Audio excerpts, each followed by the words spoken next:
Hello दोस्तों, स्वागत है आप सभी का आपके अपने चैनल अपने सर में। और मैं हूं आपका दोस्त डीएल शर्मा। दोस्तों, आज का जो ये वीडियो है मेंसुरेशन से है कि इस क्वेश्चन में बोला जा रहा है कि एक तार 14 सेंटीमीटर त्रिज्या वाले वृत्त के रूप में है और इसे मोड़ करके एक वर्ग बनाया गया। तो इस वर्ग का विकर्ण क्या होगा ये हमें बनाना है। तो ऐसे क्वेश्चन में कुछ भी क्वेश्चन आ सकता है, बट इस क्वेश्चन को सिर्फ हम इस क्वेश्चन को नहीं बनाएंगे, इसके साथ साथ बहुत सारे इसमें हम कॉन्सेप्ट देने वाले हैं जिससे कोई भी क्वेश्चन क्यों ना आ जाए वो आपको बनाने में कभी भी दिक्कत नहीं होगा। तो आइए बिना कुछ विलंब किए फटाफट से स्टार्ट करते हैं। देखिए मेरे दोस्त, ये क्या है कि एक तार है। देखिए इसको कट करेंगे, इसको सीधा करेंगे, एक तार है। क्वेश्चन में बोला जा रहा है एक तार है ना। और इस तार को क्या कर दिया, गोलाकार मोड़ दिया गया है। और जब मोड़ दिया गया है तो इसका त्रिज्या है और ये दे दिया है कितना, 14।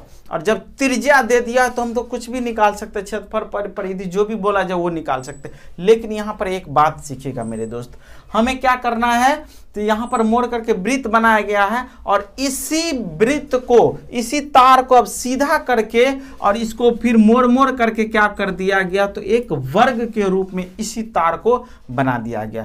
तो अब आप एक बात बताइए कि जो तार यहाँ पर है, जितना लंबा तार है, तो तार तो यहाँ भी उतना ही लंबा होगा, यहाँ तो बढ़ या घट तो नहीं जाएगा, यहाँ पर बराबर ही है। तो हमें यह पता करना है कि इसके चारों तरफ जो ये गोलाकार है, ये लंबाई जो ये तार का ये कितना है। तो याद रखिए, यही चारों तरफ के लंबाई को, यही चारों तरफ के लंबाई को ही यहाँ पर बोला जाता है परिमिति और यहाँ पर बोला जाता है परिधि। वृत्त में चलता है परिधि और आयत वर्ग सब में क्या चलता है, परिमिति। त्रिभुज में क्या चलता है, परिमिति। जो ही परिधि होता है वही परिमिति होता है। बात को समझिएगा, मतलब चारों तरफ के लंबाई को परिधि बोला जाता है, चारों तरफ के लंबाई को परिमिति बोला जाता है। इसलिए अब ये देखिए x x x x मिलकर 4x होता है ना, तो इसीलिए वर्ग का परिमिति क्या होता है, 4 गुने भुजा। तो बात समझिएगा। तो यहां से इसका लंबाई क्या है, तो लंबाई निकालने के लिए हमें क्या निकालते हैं, परिधि। और परिधि क्या होता है, तो 2 पाई r। ठीक है, परिधि क्या हो जाता है, 2 पाई r। और ये जो परिधि आया 2 पाई r, 2 पाई r, ठीक है। 2 पाई बोले तो 22/7 और r का मान दिया हुआ 14। तो 7 दूना कितना हो गया, 14। 22 दूनी 44 दूना 88।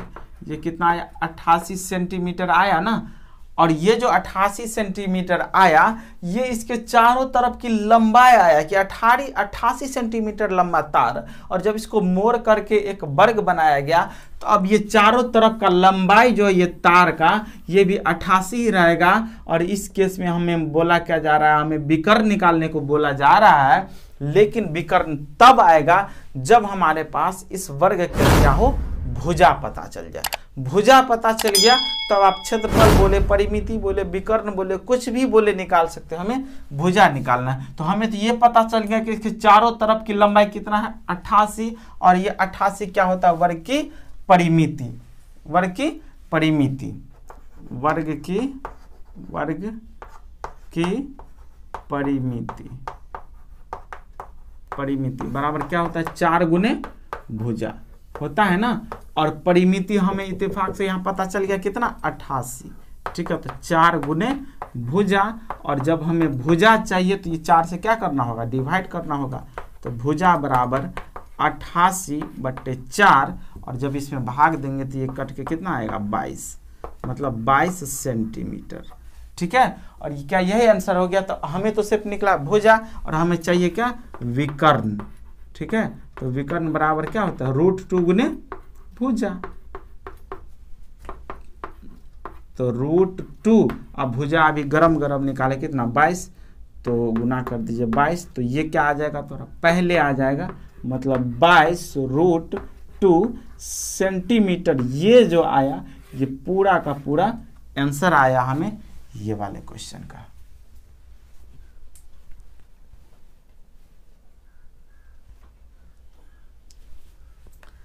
ठीक है मेरे दोस्त, 22√2 सेंटीमीटर जो आया, ये वाले क्वेश्चन का आंसर आया। तो तो मेंसुरेशन के क्वेश्चन को जो सॉल्व करना रहता है वो ऐसे ही सॉल्व करना रहता है। यहाँ पर ये दे दिया, इसको आयत के रूप में भी दिया जा सकता है, उसका फिर चौड़ाई दे दे तो लंबाई निकालने को बोला जा सकता है, ठीक है। लंबाई चौड़ाई निकल जाए तो क्षेत्रफल निकालने को बोला जा सकता है, परिमिति निकाल, कुछ भी निकालने को बोला जा सकता है। और यही इसी जगह यही दिया रहता है कि एक तार है जो वर्ग के रूप में है, ठीक है, उसका क्षेत्रफल दे देगा, फिर बोलेगा उसको मोड़ करके एक वृत्त बनाया गया। तो जब भी मोड़ने वाला बात आए न तार को, तो हमेशा आप परिमिति को याद कीजिएगा। किसको याद कीजिएगा? परिमिति को। तो इस तरह का कोई भी क्वेश्चन रहेगा उससे फटाफट चुटकियों में बनेगा, और पूरा का पूरा कॉन्सेप्ट हम यहाँ पर डाल दिए हैं। उम्मीद करते हैं कि आप सीखे भी होंगे। कहीं यदि डाउट है तो कमेंट जरूर कीजिएगा, पूरा कमेंट सेक्शन खुला हुआ है। फिर से मिलते हैं नेक्स्ट वीडियो में। और चैनल पर पहली बार आए मेरे दोस्त, चैनल को सब्सक्राइब करके बटन भी जरूर दबा लीजिएगा। हमेशा हम इंफॉर्मेटिव वीडियो चैनल पर लाते हैं, तो चैनल को सब्सक्राइब कर लीजिएगा। फिर से मिलते हैं नेक्स्ट वीडियो में, तब तक के लिए बाय बाय।